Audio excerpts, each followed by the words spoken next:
ba mama to fanda te. Bébé quoi. Chaba Kasongo Shakira Beton. Oh oui, chérie, mon bébé, oh là là, bien. Irène Masiandoki. Mon perso, mon satiro et la takalia, Siange Katana. Nabituma Basua, Yobundi Sangaïa, 5 ans. Jamaba Mana modèle, la modèle, Tina Famia Ibe. Masiandoki, Ena Koma Kobanga, oh.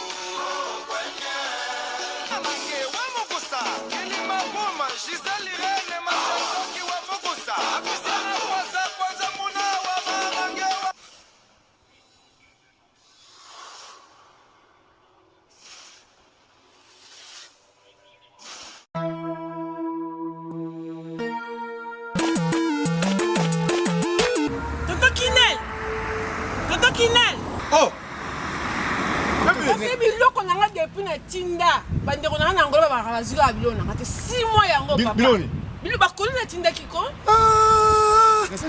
Mon atteint biloko ça fait 6 mois. Non, agence nango. Mais iko koma TV. Non. Rita na bilope leki nanga. Bota pe bato tinda biloko. Muto zo ba forme musicien, ala forme ndeza ba moko na studio, aboka ta mutu modi bangate. Mon frère. Rita. Leki nanga. Biso dans la côté des autres qui n'ont ils ont chargé les lots. Tout ça le bureau que nous choisir quand on y a ça quand tu côté de la salle. Ils ont cherché le bureau de Angola fait 45 jours de 45 jours de commis. Il a fait combien d'années? Angola Express Business International. Ah bon? Pour les aller au Tchèque en France et qui est mon Angola. La conteneur est direct 45 jours sur le bureau là. On a ça sur le bureau sur sa voiture vraiment. Mais quel est le jour y en Angola maman?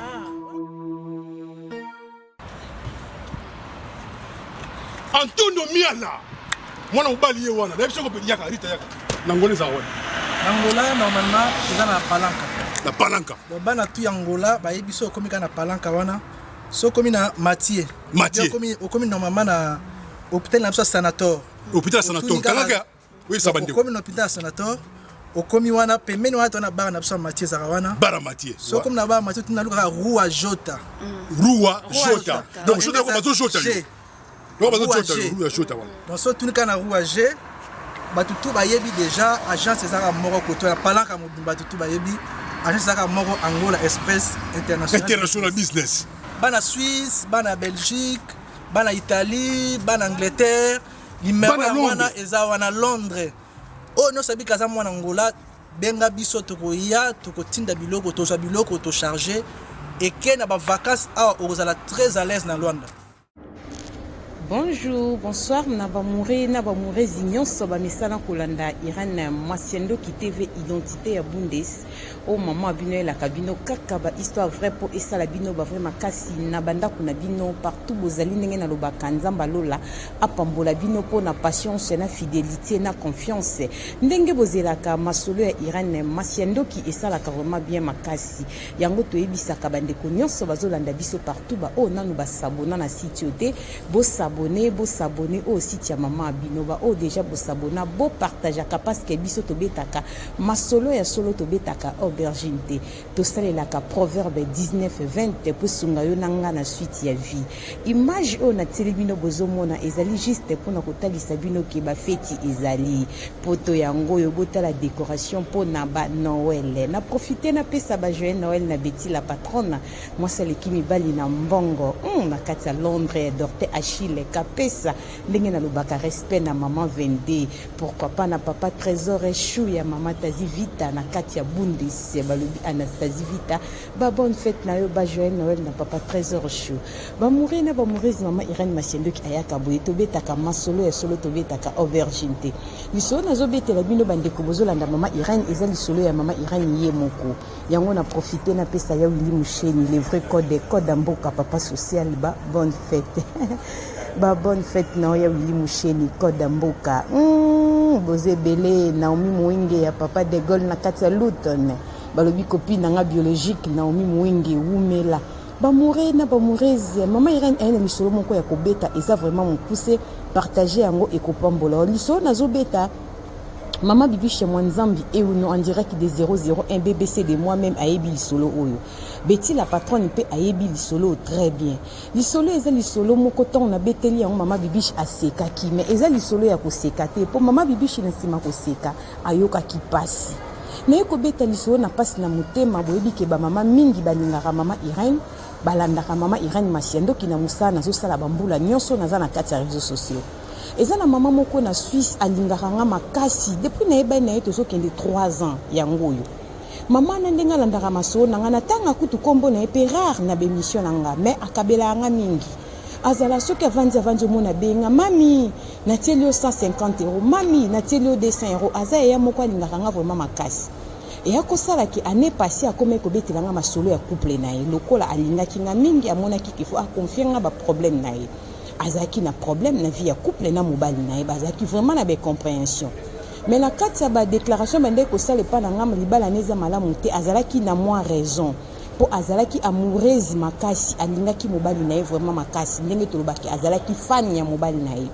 Yango ba ya na ngai soki mwasi ozali fan ya mobali il faut s'attendre na tout.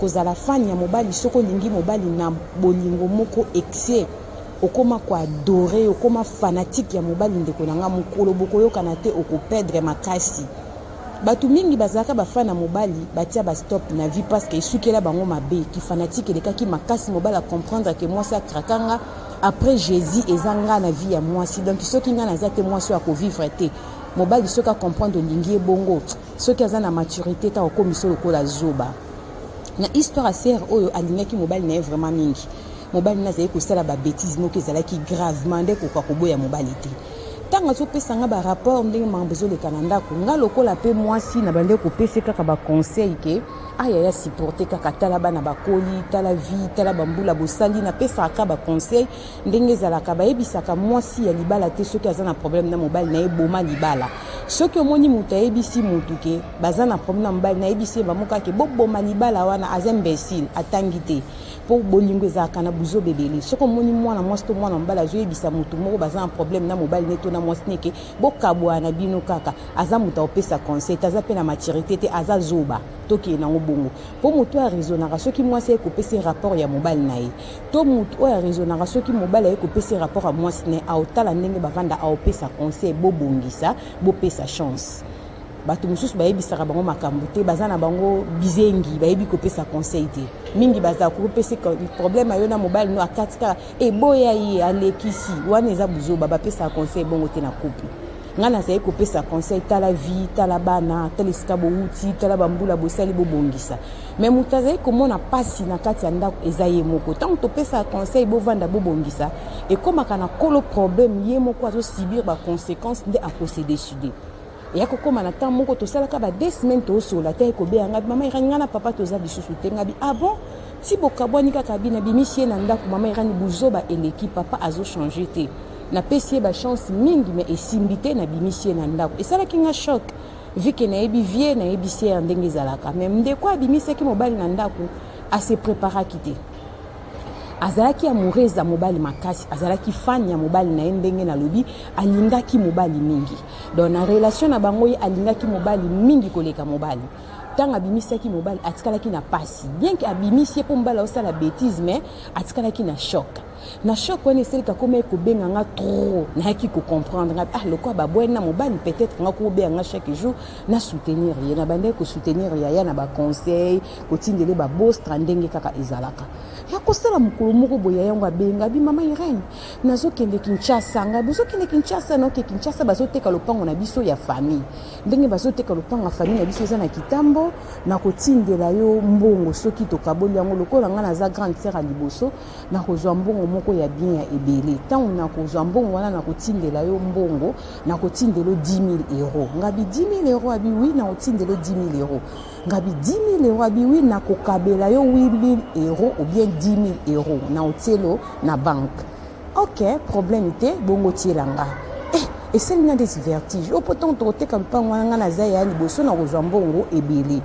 Gabi ah bon ezande boyese ke na ko se retrouver parce que ba opesa nga mbongo okabelanga 10 000 to 8 000 € na bengi pe beti la patronne na beti lisolo ngabi ma beti baokabelanga mbongo awa baokabelanga 10 000 euros to 8 000 euros pa ya fan nanga moko boye alingaka nga mingi mabetsa oza beni na beni mpe mama bibishi na mabishi na zuka 10 000 nanga wana mama bibishi na ke nanga Congo na bandi ba projet nanga mabishi 10 000 euros ezebele alinga kominga bite mama ngo penza kabelanga ba 3 000 ba 300 euros ba 200 euros mais cette fois-ci ba oteka mpong na bango lobe opesa nga 10 000 euros. Ok, d'accord, problème te na zela 10 000 euros. Maman Irene boyo ka lisolo na nga moko na zomi bete la maman na ti espoir. Ba programme bandi ba projet na ozela 10 000 euros na nga ba projet kaka ba projet na ozela 10 000 euros. Maman mkosu na vanda na musabu na kata pela mama onga binzambe na nga. Loko alobaki na nga ke Kinshasa ayebise ke akomela nga ke na sombi biye na zo kende seke ba teki lupango.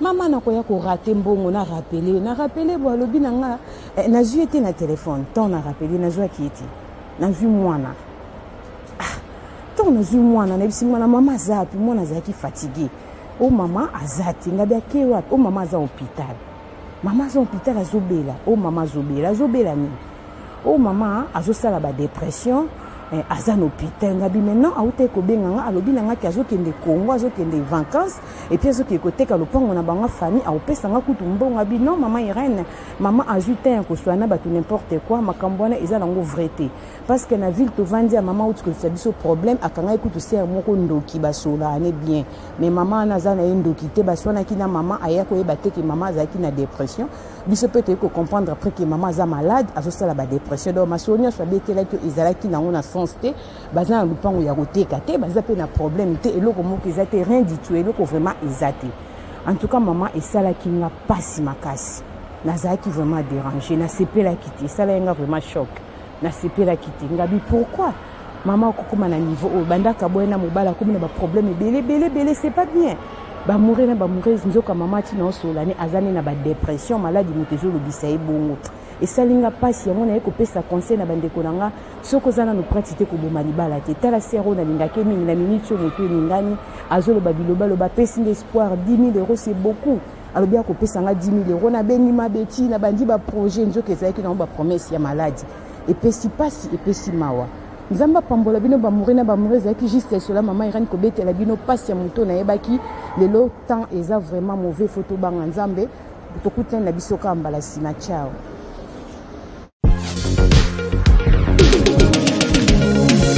Oui, bah tuninga décor aza wapi boye.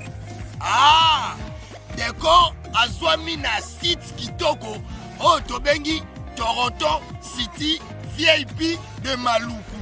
Eza espace pona yo, pona nga, pona ndeko nyonso ozala na projet ya vie.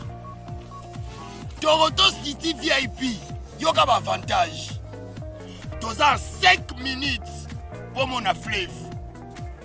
Toza pembeni na site ya Vodacom. Makambo teli réseau bosana.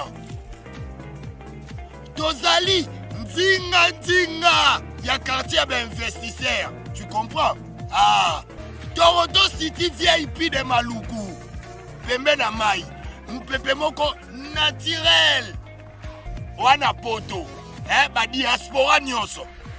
Olingo s'investir na mboka na yo. Toronto City VIP de Maluku. Epesa to ezoteka ba espace kitoko. Kolongwa place d'Azar. Tiomo na presse. To pasola nzela. Toronto City VIP de Maluku. Eko sunga yo ozala na projet osala site touristique.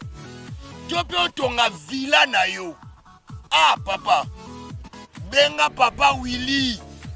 Benga papa Willy na numéro oyo. Ta numéro de Chelibino. Benga. Na moi mbongo mukie. Osombi espace na yo. Je voulais juste faire l'appel à nos frères de la diaspora, de partout où vous êtes, pour venir acheter les terrains que nous sommes juste en train de morceler. Vous allez bien voir qu'il y a des bornes, il y a même les travaux qui sont juste en train d'effectuer. Donc le terrain est bel et bien assuré. Vous allez voir, derrière moi, c'est la régie des eaux. De l'autre côté, c'est le société Vodacom. Et devant moi, c'est juste World Vision. Là où Vision Mondiale sont juste en dessous aussi, a un projet de construire les maisons pour ces travailleurs. Donc voilà, nous sommes ici à Maluku. C'est déjà un endroit habitable. Les quartiers, comme vous allez voir de l'autre côté, c'est déjà habitable. Il y a déjà les gens et c'est non loin parmi les autres cités que vous connaissez déjà. Merci Papa Willy. Tokobenga yo, poto somba, totonga nekolo. Na Toronto City, VIP de Malou.